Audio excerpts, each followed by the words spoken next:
There are deaths that fade into oblivion. And there are deaths the world remembers for centuries, not for glory, but because they were strange, sudden, almost unbelievable. And those very deaths, they whisper something deeper, about humanity, about fate itself. Hi there, my name's Professor. I've spent years digging into stories most people think are long buried in books. But what fascinates me most isn't the battles, not the treaties. It's the lives, and especially the endings. Endings that are mysterious, tragic, sometimes absurd. In this series, we'll journey through 10 of the strangest deaths in history, not just as shocking anecdotes to laugh about, but as reflections of the human condition, ambition, desire, belief, and the fragile uncertainty none of us can escape. You'll meet a Roman emperor, dragged through the streets in shame, a fearsome warrior, collapsing on his wedding night, a dazzling dancer, undone by nothing more than a silk scarf. One by one, these stories weave together like whispers from history, reminding us that reality always outdoes imagination. And I ask myself, why are we so drawn to bizarre deaths? Maybe because they remind us that whether you're an emperor or an artist, a genius, or just an ordinary soul, we all share the same truth. Life is unpredictable. Look at history this way, and it feels closer. No longer just names on tombstones, but a mirror, reflecting us, the living, who laugh, who love, and who, one day, must say goodbye to. So think of this not just as storytelling, but as a journey. You and I sitting together, listening to the strange tales, history left behind. Each episode, one death, one character, uncovering tragedy, irony, and maybe a quiet lesson for our own lives. If you're ready, then let's begin. Elagabalus, From the Throne to a Humiliating Death, Part 1. Death in Chaos, Rome. Spring, 222 AD. The exact date? Lost. Forgotten. But one thing is certain. On that morning, a teenage emperor was dragged through the streets of the Eternal City, his blood staining cold marble stones. Picture it. The pounding of hooves, the shouts of soldiers, the roar of the crowd. Rome had turned into one massive arena. But this wasn't a criminal, not a rebel, not a slave. It was the emperor himself, Elagabalus. His robes, torn to rags. His curly hair, matted with blood.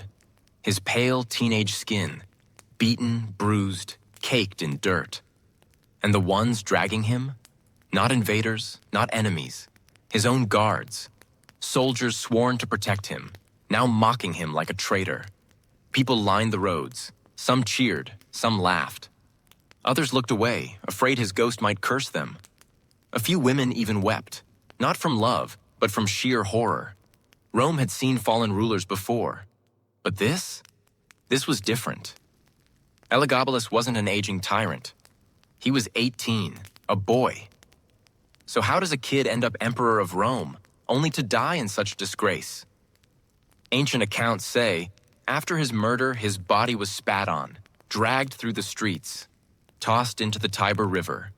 No rites, no flames, no monuments, just contempt. The kind of ending Rome wouldn't give its enemies. That humiliation is what made his death one of the strangest and most chilling in Roman history. But here's the question. Why? Why was he hated so deeply that both the people and the army wanted him erased? Because before he was a corpse in the streets, Elagabalus was worshipped as a living god. Imagine it. A 14-year-old boy from Syria, an outsider, suddenly placed on the throne. A kid who should have been Elagabalus. From the Throne to a Humiliating Death, Part 1.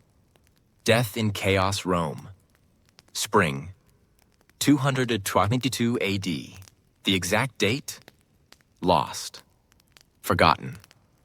But one thing is certain. On that morning, a teenage emperor was dragged through the streets of the eternal city, his blood staining cold marble stones. Picture it. The pounding of hooves, the shouts of soldiers, the roar of the crowd. Rome had turned into one massive arena. But this wasn't a criminal, not a rebel, not a slave. It was the emperor himself, Elagabalus. His robes, torn to rags, his curly hair, matted with blood, his pale teenage skin, beaten, bruised, caked in dirt. And the ones dragging him, not invaders, not enemies, his own guards. Soldiers sworn to protect him, now mocking him like a traitor. People lined the roads. Some cheered, some laughed. Others looked away, afraid his ghost might curse them. A few women even wept, not from love, but from sheer horror. Rome had seen fallen rulers before, but this was different. Elagabalus wasn't an aging tyrant. He was 18, a boy. So how does a kid end up emperor of Rome, only to die in such disgrace? Ancient accounts say after his murder, his body was spat on, dragged through the streets, tossed into the Tiber River. No rites, no flames, no monuments, just contempt. The kind of ending Rome wouldn't give its enemies.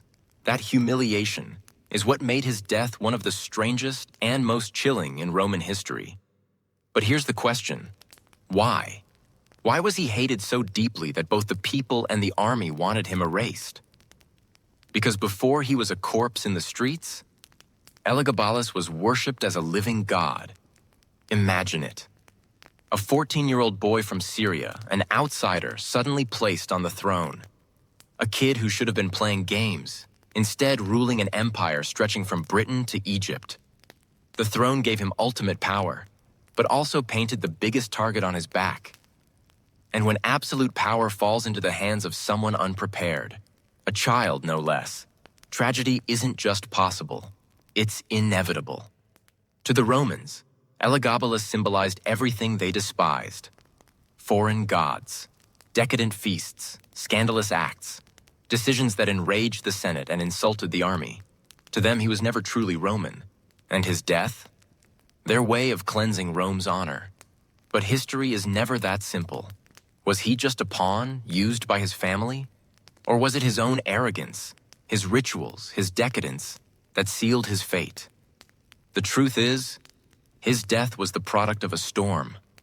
Power, religion, desire, betrayal. To understand why the body of a teenage emperor ended up dragged through Rome's streets, we need to go back to where it began.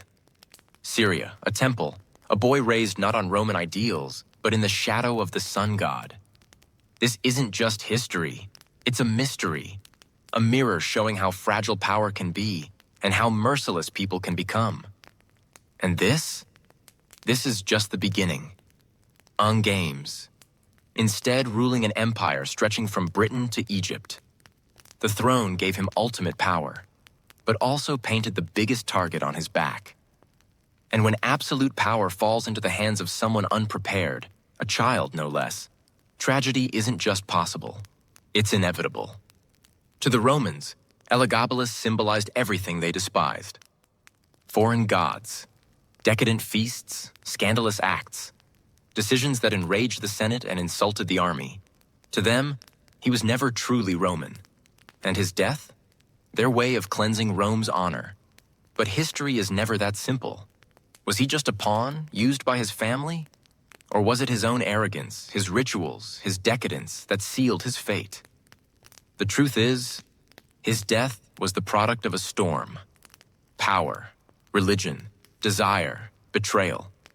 To understand why the body of a teenage emperor ended up dragged through Rome's streets, we need to go back to where it began. Syria, a temple, a boy raised not on Roman ideals, but in the shadow of the sun god. This isn't just history, it's a mystery, a mirror showing how fragile power can be and how merciless people can become. And this is just the beginning. Part 2. From Syria to the throne. To really understand why Elagabalus fell, we've got to rewind. back to where it all started. Emesa. Today, we call it Homs, in Syria. Not Rome, not Alexandria, just a small city. But it had something big, a massive temple to the sun god, Elagabal. And at the heart of that temple, a boy, a young priest, dressed in shimmering robes, crowned in gold, dancing beneath the blazing sun. That boy was Elagabalus. And to the people of Emesa, he wasn't just a child. He was chosen, living proof of the sun god on earth. But behind him stood two women with sharp ambition. His mother, Julia Soemias, and above all, his grandmother, Julia Maesa. She wasn't just family. She was connected. Sister-in-law to the old emperor, Septimius Severus. Now here's where the story twists. In 217, Emperor Caracalla, the last of the Severan rulers, was assassinated. Power fell to Macrinus. No royal blood, no dynasty. And in Rome, bloodlines were everything. Julia Maesa saw her chance. She spread a rumor. This young priest wasn't just a boy. He was Caracalla's secret son. And the soldiers? They wanted a Severan heir. They believed it. Gold and promises helped too. So picture this. Year 218, the Syrian sun blazing down. A boy, just 14, lifted onto the shoulders of soldiers, his priest's robes flowing. The troops shouting one word, Augustus! That day, Elagabalus was declared emperor of Rome. Macrinus tried to fight back, but at Antioch, his army collapsed. He was captured, killed. And just like that, Rome's throne belonged to a teenager from Syria. When the news hit Rome, senators clenched their jaws. But they couldn't stop it. The army had chosen. Elagabalus was now emperor of the largest empire on earth.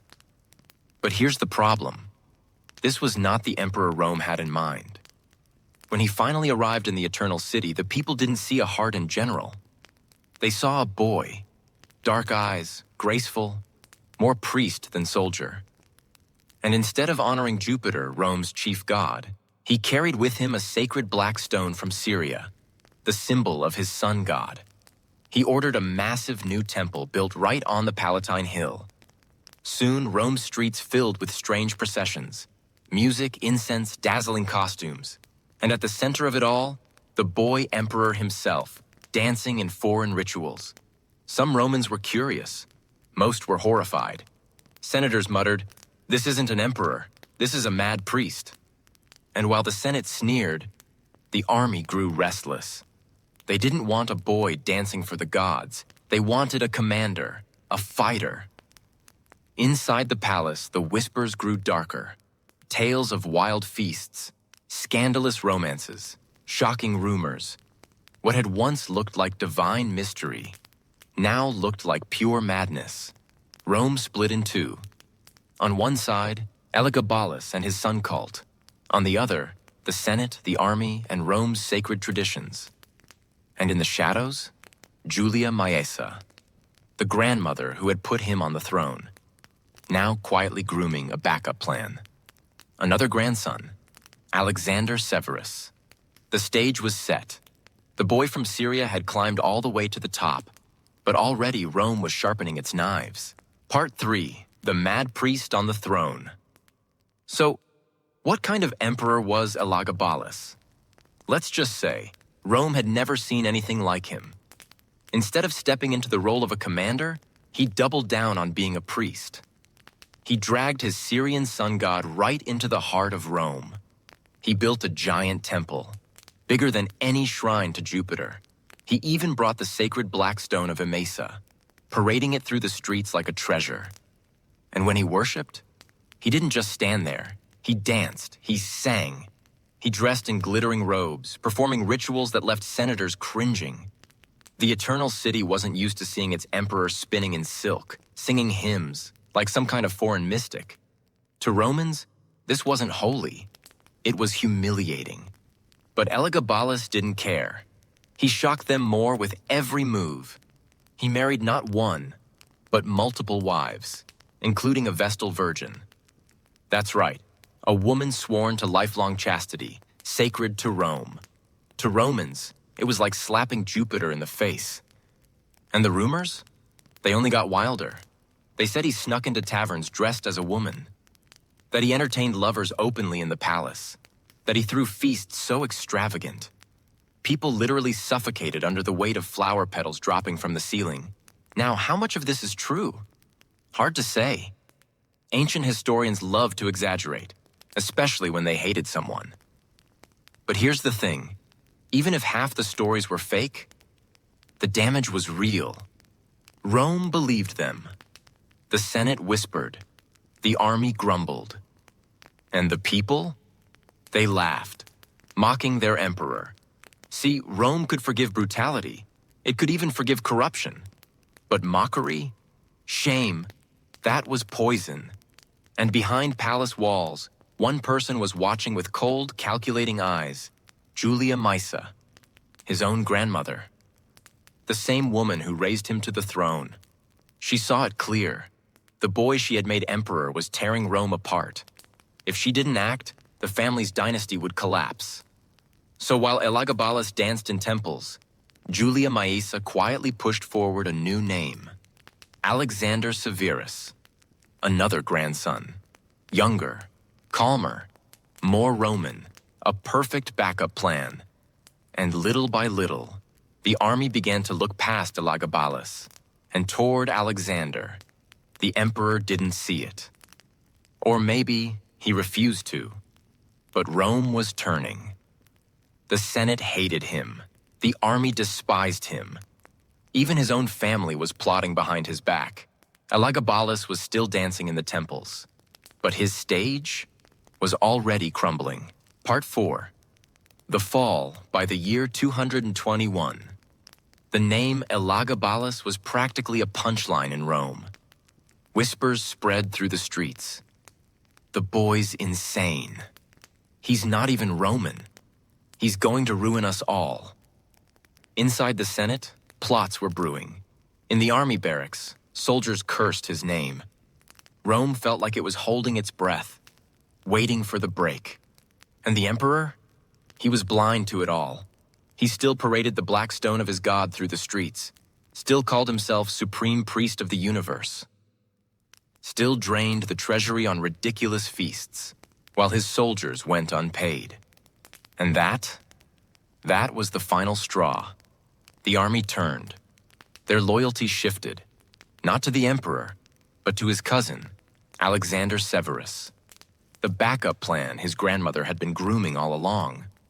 When Elagabalus realized it, he panicked. He tried to have Alexander assassinated, but the plot failed, and soldiers only rallied harder behind Alexander.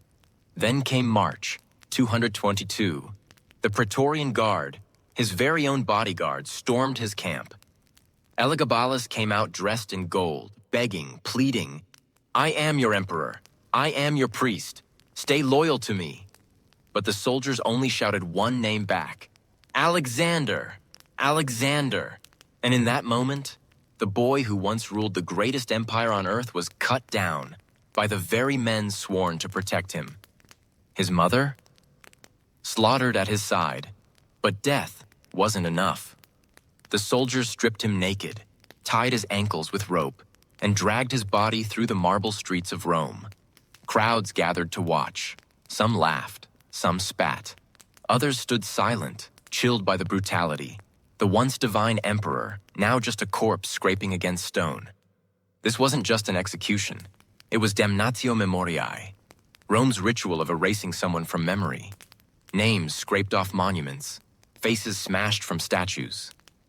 But for Elagabalus, it wasn't just symbolic. His body became the ritual.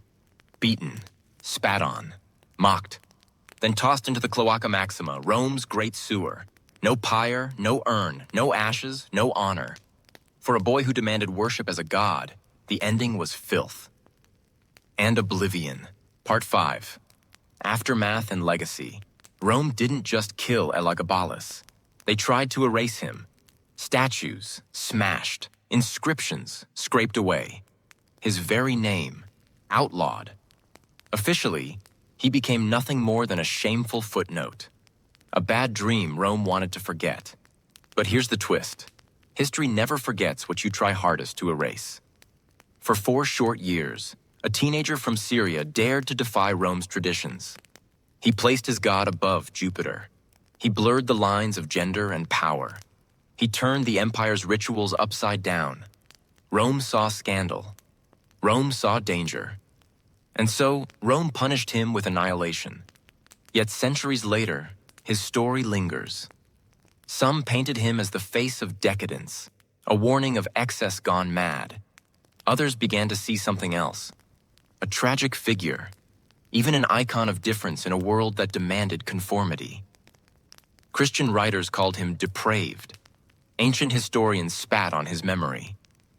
But modern voices ask a different question. Was he really a monster? Or just a kid? Too young, too foreign, too different to survive the brutality of empire? Here's the irony. Rome tried to erase him, but in doing so, they made him unforgettable. 2,000 years later, we're still saying his name. Elagabalus. The boy emperor who rose like fire, burned too brightly, and was snuffed out in humiliation. His story leaves us with a chilling reminder. Power can come suddenly. Glory can vanish instantly. And history doesn't always judge fairly. In the end, Elagabalus was more than just a ruler. He was a mirror, reflecting Rome's fears, its cruelty, its refusal to accept difference. And that mirror, cracked, blood-stained, tossed into the sewers, still stares back at us today. And that's the story of Elagabalus, Rome's boy emperor who went from worshipped god to forgotten corpse in the sewers. But this is only the beginning. In our next episode, we leave the marble streets of Rome and step into a very different tale. The story of a warrior celebrated as nearly invincible who met his end not on the battlefield, but on his wedding night. A death so ironic, so unbelievable, it still makes historians shake their heads. That's coming up in episode 2 of The Strangest Deaths in History. So stick around, because the strangest endings are still to come.